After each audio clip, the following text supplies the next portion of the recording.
മധുര കാണാത്തവൻ മാടെന്നൊരു ചൊല്ലുണ്ട്.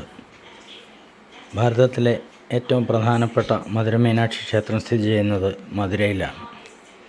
അവിടെ മീനാക്ഷി സുന്ദരേശ്വര കല്യാണം എന്ന ഒരു ചടങ്ങ് ഈ ഏപ്രിൽ മാസം അവസാനം നടക്കാറുണ്ട്. ചിത്തിര പൗർണമി എന്നാണ് അതിൻ്റെ തമിഴിൽ പറയുന്ന പേര്. അത് നടക്കുമ്പോൾ അവിടേക്ക് മധുരയിൽ നിന്ന് 21 കിലോമീറ്റർ അപ്പുറത്തുള്ള അഴകർ കോവിലിൽ നിന്നും വിഷ്ണു ഭഗവാൻ കല്യാണത്തിൽ പങ്കെടുക്കാനായി വരുന്നൊരു ചടങ്ങുണ്ട്. പൊൻകുതിരയിൽ മുകളിൽ കയറി വരുന്ന ഭഗവാൻ മധുരയിൽ എത്തുമ്പോഴേക്കും കല്യാണം കഴിഞ്ഞു എന്നുള്ള വാർത്ത കേട്ട് മടങ്ങിപ്പോകുന്നതാണ് ചടങ്ങ്. ആ മടങ്ങിപ്പോകുന്നതിന് മുമ്പ് വൈഗാനദിയിൽ അദ്ദേഹത്തിൻ്റെ ഒരു ആറാട്ടുണ്ട്. അവിടെ മധുരയിലെത്തുമ്പോൾ ഒരു കള്ളൻ്റെ വേഷത്തിൽ അദ്ദേഹം കല്യാണത്തിൽ പങ്കെടുക്കാൻ പോകുന്നതുകൊണ്ടാണ് കള്ളഴകർ എന്ന പേര് വന്നിരിക്കുന്നത്. അദ്ദേഹത്തിൻ്റെ ആ വരവും പോക്കും മീനാക്ഷി സുന്ദരേശ്വര കല്യാണവും തേരും എല്ലാം ഈ ചിത്രാ പൗർണമിയോടനുബന്ധിച്ചാണ് മധുരയിൽ നടക്കുന്നത്. ആ ബാലവൃദ്ധം ജനങ്ങൾ തമിഴ്നാടിൻ്റെ എല്ലാ ഭാഗത്തു നിന്നും ലോകത്തിൻ്റെ നാനാഭാഗങ്ങളിൽ നിന്നും അവിടെ ആ സമയത്ത് എത്താറുണ്ട്. അതിൻ്റെ ചടങ്ങുകളും വളരെ പ്രത്യേകപ്പെട്ടതാണ്.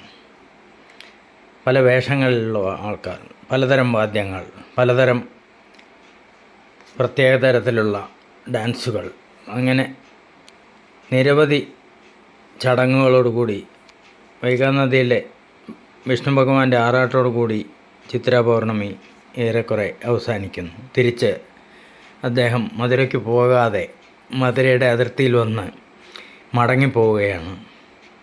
തിരിച്ച് ചിത്രാ പൗർണമിയുടെ ബാക്കി ചടങ്ങുകൾ അഴകർ ക്ഷേത്രത്തിൽ ചെന്ന ശേഷം അവിടെയുള്ള ചടങ്ങുകളോടുകൂടി ഈ ഉത്സവം അവസാനിക്കുകയും ചെയ്യുന്നു. വളരെ വിശേഷപ്പെട്ട ഈ ഉത്സവത്തിൽ പങ്കെടുക്കാൻ കഴിയുന്നത് വലിയൊരു കാര്യമായി തന്നെയാണ് തമിഴ്നാട്ടുകാർ കാണുന്നത്. ആ കല്ലഴകരുടെ പരിസരത്തുള്ള വലിയ ജന്മിമാർ അല്ലെങ്കിൽ കൃഷിക്കാർ നൽകുന്ന നെല്ല്, മറ്റു വിളകൾ എല്ലാം ക്ഷേത്രത്തിൽ സൂക്ഷിച്ചിട്ടുണ്ട്. അവിടെ നിന്ന് അന്നദാനത്തിനും മറ്റുമായി ഉപയോഗിക്കുകയും ചെയ്യുന്നു. വലിയ പത്തായങ്ങളും ഈ ക്ഷേത്രത്തിലുണ്ട്. എല്ലാം കൊണ്ടും കരിങ്കല്ലിൻ്റെ ഒരു സാമ്രാജ്യം തന്നെയാണ് കല്ലഴകർ ക്ഷേത്രം. അവിടെ തിരുമല നായ്ക്കർ കെട്ടിയ ഒരു വലിയ മണ്ഡപമുണ്ട്. മുഴുവൻ കരിങ്കല്ലാണത്. കരിങ്കല്ലിൽ രചിച്ച കവിതയാണ് എന്ന് തന്നെ പറയാം.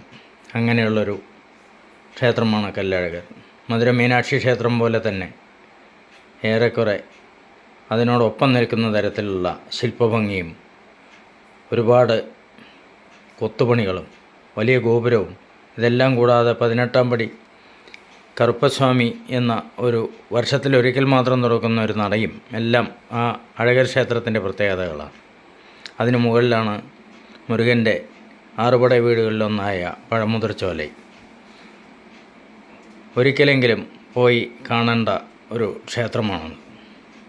ഒരിക്കലെങ്കിലും അവിടുത്തെ ചടങ്ങുകളിലും പങ്കെടുക്കേണ്ടതാണ്.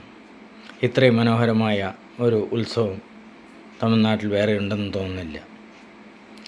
എന്തായാലും ഈ വേനൽക്കാലത്ത് ഈ ചൂടിലും അവിടെ കൂടുന്ന ആളുകൾ ഒരത്ഭുതം തന്നെ. മാത്രമല്ല, ആറാട്ടിനിറങ്ങുന്ന ഭഗവാനോടൊപ്പം ആളുകൾ പീച്ചാങ്കുഴലുമായി വെള്ളത്തിൽ ചാടിത്തിമിർക്കുകയാണ്. ആ പ്രദേശം മുഴുവനും ഭഗവാന്റെ ബിംബത്തെയും വൈഗയിലെ വെള്ളത്തിൽ കുളിപ്പിക്കുകയാണ്. പീച്ചാങ്കുഴലിൽ നിന്നും വെള്ളം ആ പ്രദേശം മുഴുവൻ നിറഞ്ഞ് ഒഴുകുന്ന മാതിരി ഉള്ളൊരു അവസ്ഥ കൂടി അവിടെ കാണാനാകും.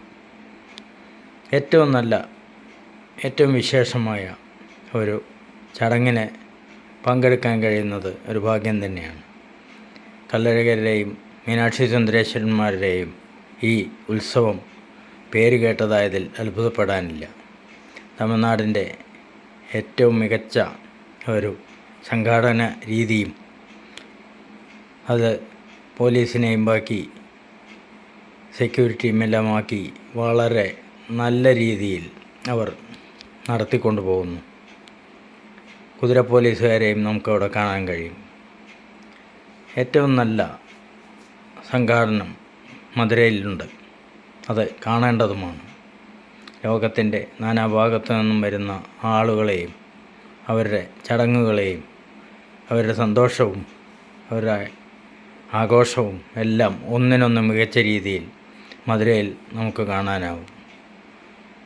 കള്ളഴകരുടെ എഴുന്നള്ളത്തിൻ്റെ അവസാന ഭാഗം മടങ്ങിപ്പോകുന്ന എതിർസേവ എന്ന ചടങ്ങോടുകൂടി തിരിച്ച് 21 കിലോമീറ്റർ മടങ്ങി അഴകർ ക്ഷേത്രത്തിലെത്തുന്നത് വരെയുള്ളതാണ് ഇതിൽ കാണിച്ചിരിക്കുന്നത്.